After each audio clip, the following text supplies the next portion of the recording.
সদ্গ্রন্থ পাঠ করছিলাম শ্রী সত্যেন্দ্রনাথ মজুমদারের বিবেকানন্দ চরিত, যুগপ্রবর্তক বিবেকানন্দ। আজকে পর্ব ৯৭ পাঠ করছি।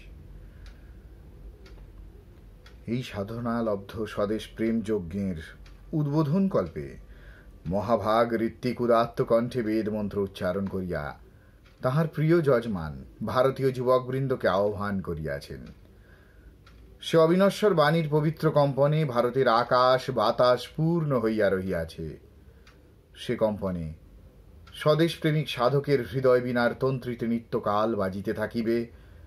আমি তোমাদের নিকটেই গরিব অজ্ঞ অত্যাচার পীড়িতদের জন্যই সহানুভূতি এই প্রাণ পঞ্চেষ্টার দায় স্বরূপ অর্পণ করিতেছি।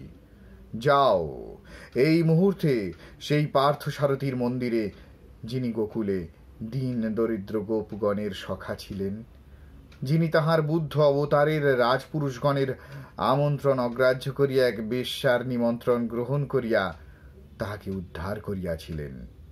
যাও, তাহার নিকট গিয়া সাষ্টাঙ্গে পড়িয়া যাও এবং তাহার নিকট এক মহাবলি প্রদান করো।